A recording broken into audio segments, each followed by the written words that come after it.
Abdul Wahid is the leader of a controversial Islamist movement which glorified the Hamas attacks and chanted for jihad on the streets of London. Astonishingly, he's also an long-serving NHS GP. And last night, he came on my show, accepted an invitation to be interviewed after he was in the newspapers for his thoughts about what happened on October the 7th. And while that interview caused last night a bit of a stir, do you think Hamas are a terror group? I believe it's a resistance organisation. Okay. Do you think what they did on October the 7th was a terror attack? I believe that if civilians got killed on that day, it is appalling. It is appalling. You're a doctor, man. It is appalling. You're a doctor in the NHS. What do you mean if? 1,200 people got massacred. Well, very clearly, Dr. Wahid cast doubt on whether the atrocities on October 7th even took place. Also clearly, he questioned whether any civilians had been massacred. He believes the Hamas attacks were an act of resistance and the people who did it are not terrorists, but they're fighting a resistance. I don't think they were. 1,200 innocent people were killed that day. Women were raped, babies and the elderly were kidnapped. Some people were beheaded. It was a medieval orgy of indiscriminate violence. And we know that in no small part because Hamas filmed their attacks and gleefully celebrated them in videos they posted to the world. And Hamas has since publicly warned that it will not hesitate to repeat the attacks again. إسرائيل دولة لا مقام لها على أرضنا. إحنا الدولة لابد أن نزيلها لأنه بالفعل هي تعتبر كارثة أمنية وعسكرية وسياسية للأمة العربية والإسلامية يجب أن تنتهي. لذلك إحنا لا نخجل من نقول ذلك بكل قوة. إنه إسرائيل لازم نأدبها وحنأدبها مرة ثانية وثالثة. Whatever your view of this war, and I've tried to platform a lot of people on both sides of it repeatedly so we can get a sense of what both sides are thinking. Denying that the massacre of October the 7th even happened cannot be the basis for any sensible discussion. I have deep sympathy with the decades-long plight of the Palestinian people, which I've expressed many times. I've repeatedly called out Israel's occupation of both Gaza and the West Bank. I have deep unease about the scale of Israel's response to the Hamas attack, unease that's now shared by the President of the United States. But to deny that it was a terror attack at all is quite frankly poisonous delusion. And I think it's entirely valid to question whether this man's views are compatible with being an NHS doctor in a publicly funded health service. I'm not calling for him to be fired or cancelled, as some have said today. I gave him a platform on this show called Uncensored to elaborate on his opinions. But I found a lot of his answers deeply concerning. And I do believe many members of the public, not least his own patients, might also share my unease about the opinions he so willingly offered, just as they were about cries of jihad on the streets of London. There's been a backlash from some Muslim followers of myself on Twitter, mostly because I suggested Dr. Wahid wants women to be oppressed. Would you like Sharia law in this country? Last time I'm going to ask you. If Sharia law, yes or no. If Sharia law means upholding family values, means looking after the poor, means no gays, no feminists, i.e. women who get above themselves, that's your caricature. No, that's your I know what Sharia law wants. Why do so many women become Muslim these days? Why do because they want to be oppressed. Is that what you're going to tell me? No.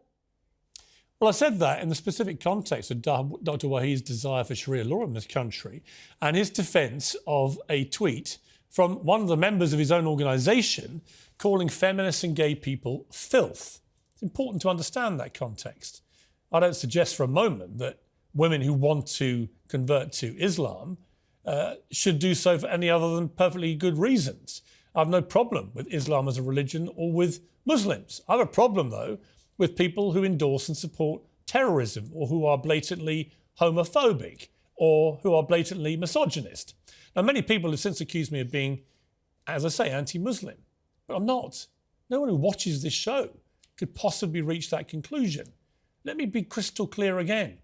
I'm anti-terrorists and I'm anti those who support terrorists. Well, joining me now from Tel Aviv is Douglas Murray, the Associate Editor of The Spectator, the co-founder of the Muslim Debate Initiative, Abdullah Al-Andalusi, and Dr. Izzeldin Abuleish, the Canadian-Palestinian medical doctor, who's joined me again in the studio. And great to see you. Thank you very much indeed for joining me. Let me start with you, if I may, Dr. Abuleish. When you saw that interview, what was your response to the fact that it's an NHS doctor working and living in this country who was saying those things? It's important I am coming, I heard it. I heard many of your interviews. Jihad, the word jihad. My presence here is jihad. When I'm coming to meet with you to advocate for my Palestinian people and for saving lives of the people is jihad. And this is the highest level of jihad. The resistance against someone who is invading you, this is the lowest level of jihad.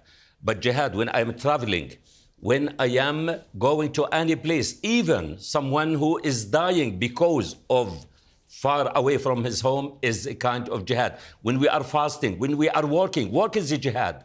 And that's the most important. We need to understand it, not to take it out of the context in the limited understanding of it. When I am invaded with a disease, COVID, what do? I have to resist the COVID. And that's when we face cancer disease, any cancer. With respect, you would not categorize October the 7th as a resistance.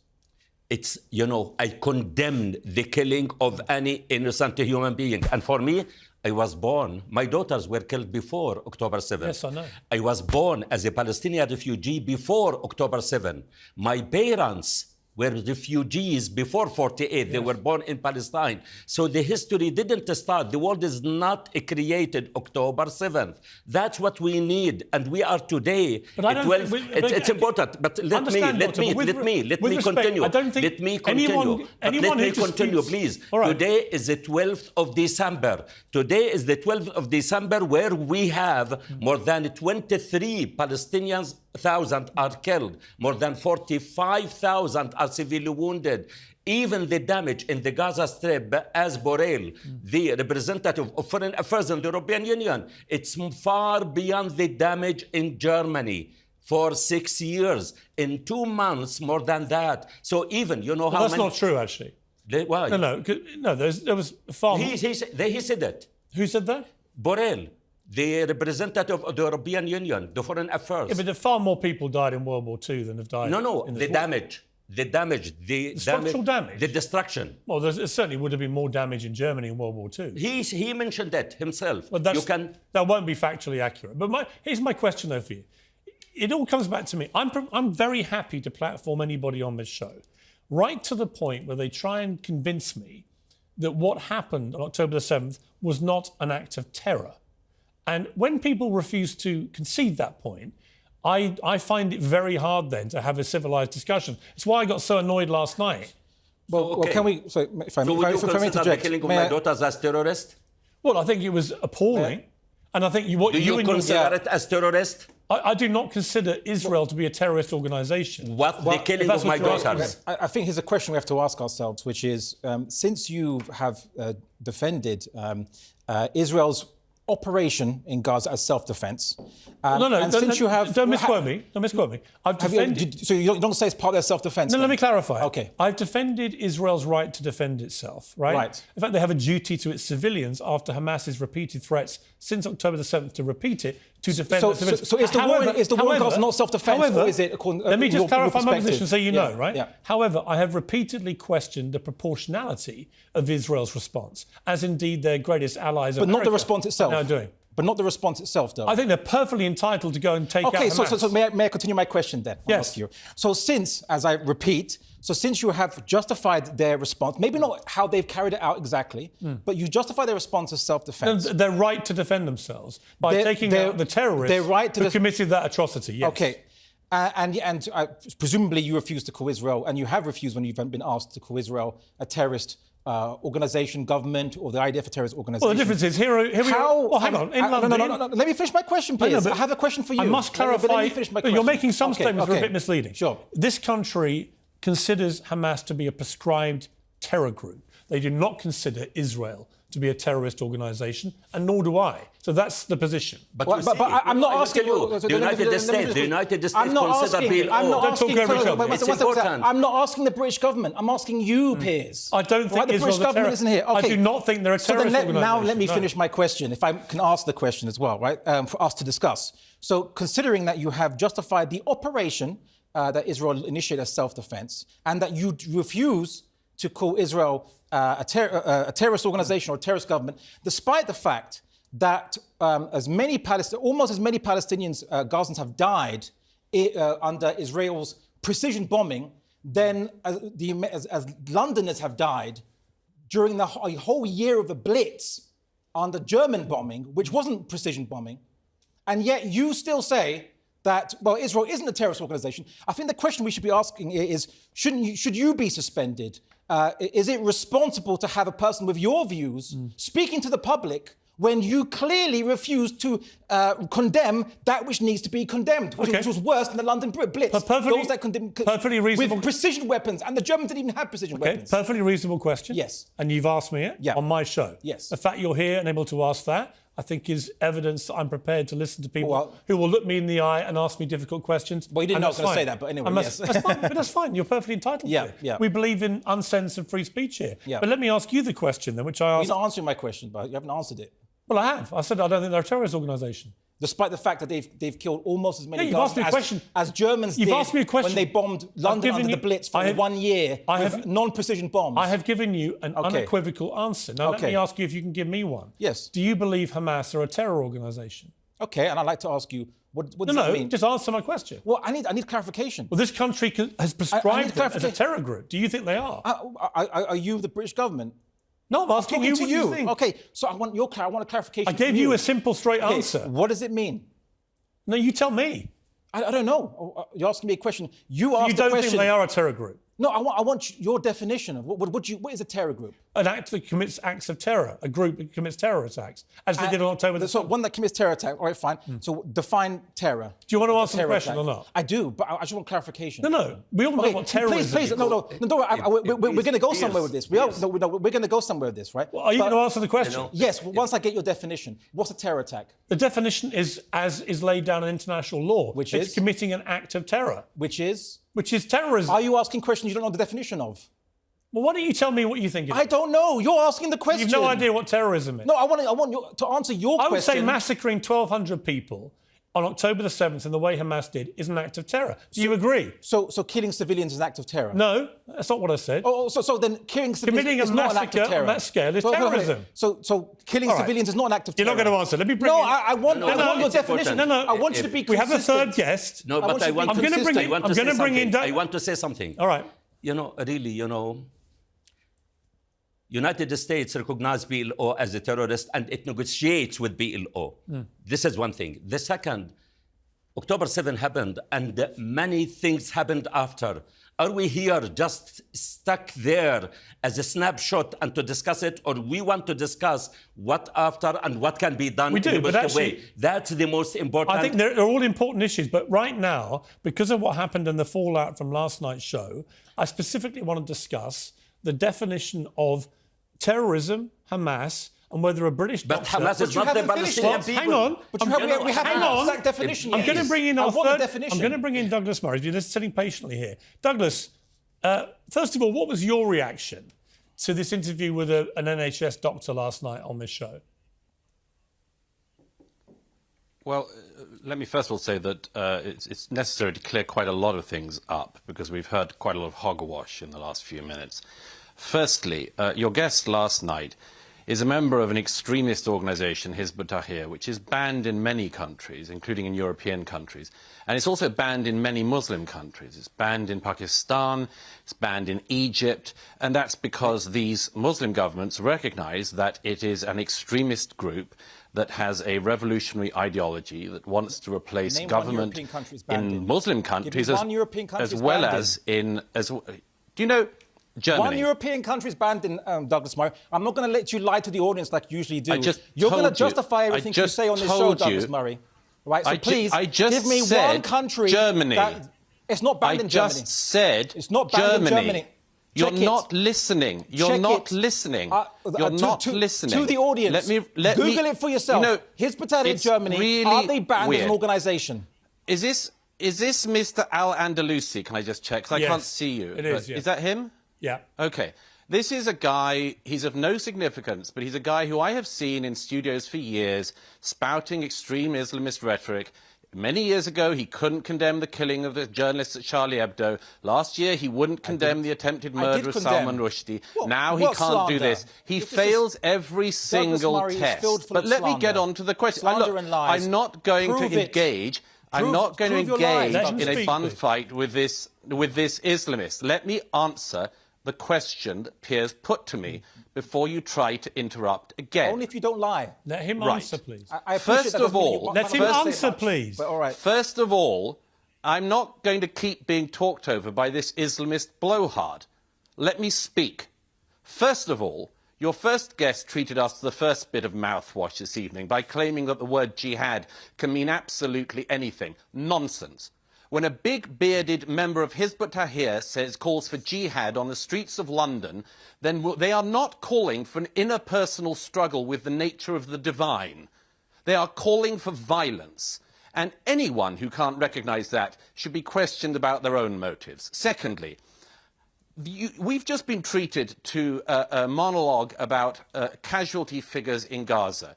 Where do these figures come from? I'll tell you where they come from. They come from Hamas. It's quite remarkable to me This is a lie. that 2 months after the October the 7th massacre, the Israelis still don't know the precise number of people murdered on October the 7th. There's a reason for that, because It's it from the takes United time Nations, to work out from the massacres of UNRWA. that scale. The numbers One of the are accredited and valid. striking, I just don't know if either of your guests are going to allow me a word in. Because you are lying, One of the and striking even the numbers things from about Israel, from the IDF, which are not accredited. No. You will, These are your it's really numbers. interesting hearing somebody who presents themselves as a moderate being a spokesperson for Hamas. So let me continue. quite They long are monologue Hamas you've got there, figures. Douglas. They are all provided by the ministries of Hamas, which is a prescribed terrorist organisation. If you want to reel off Hamas figures, then be my guest, but you are not able to mislead the viewers of Piers' show by quoting Hamas figures at his viewers as if they are I holy am not writ. quoting. Third, It's the we've been Euromed. treated to It's this the nonsense. United Nations. We've been treated It's the international community organizations. Where do you have think to they open get your the figures eyes. from? I Where do you heard think they and get the all of figures what from? you say is Thirdly, I will continue to speak if it kills you. Thirdly, World War II. It is nonsense that what has been happening in Gaza has, as you said in this endless list of fallacies, that there has been more bombing in Gaza, more deaths and destruction in Gaza than during World War II. Do you No, I know didn't say that. anything about Almost. World War II? Almost, Do you know I said. anything about World War II? I In said almost. Dresden Yes, I do, alone, Douglas. in Germany. Dresden Do you alone, know anything Germany. about in World War Dresden II, alone, Douglas? take one German city. Take one German city. The destruction was on a scale totally dissimilar taking to what's London. been happening in that, Gaza. I'm and taking you know, London. in very, response very to what you interested. said, the I'm number very of the interested, and I Palestinians will, killed in once Gaza, again, I in will finish this comparison, point, proportionate even to if what both is of in the these state. All right, blowhards let me keep ask trying to Douglas one talk question. over No, me. it's I important will because he finish the mentioned that point in I one of his wanted to interviews. make. Okay, I'm going to come back to you both. Let me ask Douglas one question. I wanted to make Douglas, because it's specifically important about for the your viewers. doctor, Douglas. It is very important for your viewers to Yeah. hear the following definition. The definition of terrorism is the deliberate targeting of innocent civilians. That is what Hamas specializes in. That is what Hamas did And on that's what is October happening the 7th. in Gaza Now, also. Is what Israel is doing terrorism? No, for the following reason. And again, you can lie about this if you want, but do not expect not to be challenged about it. What the IDF is doing is the same manner of war as the British Army, the American Army, and all other armies in the civilized world. They target terrorists like Hamas, and there are civilian casualties. Yes, there are. But it is not the aim of the IDF any more than it is of the British or American armies to target civilians. And anyone who pretends otherwise is lying to the public watching. All right, Douglas, final question before I go back to the two in the studio here. And it's specifically about the doctor that was on last night, whether he should be allowed to continue practicing as a GP when he identifies Hamas as a resistance group, wouldn't say that it committed an act of terror, said he didn't even believe that there had been a massacre, and was also quite blatantly homophobic, amongst other things. Well, he didn't actually. Douglas, But not Douglas. He said suppose. believe. No, He no, said please. let me ask He Douglas. said if. No, Douglas, please. Let me ask Douglas. Douglas, the medical let me ask association. I'm asking the Douglas. medical I association. will come both to. The medical association is the one who is assigned to. Fine. I'm asking Douglas what his view is. Douglas. What's your He's view? not a medical doctor. I'm He's asking not a Douglas's professional. opinion. Douglas. Well, you don't seem to be much of an impartial observer of this, I have to say myself. I thought slightly highly of you before you started ranting as much as Mr. Al-Andalusi this evening. I'll tell you what I thought of it, Piers. I think our country has had enough of people like your guest last night. It's not just that he's in the NHS. Why is he in Britain? Why do we allow people in Britain to try to overthrow the state, who praise terrorism, members of extremist organizations? What has Britain got from this guy exactly? What benefit have we got from him?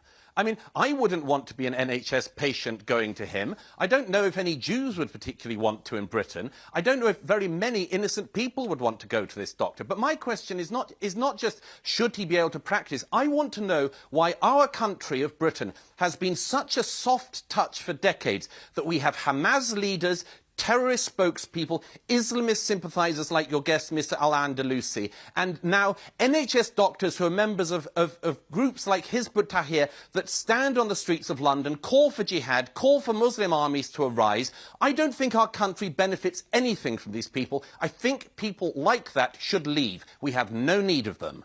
Douglas Murray, thank you very much indeed for joining me. I appreciate it.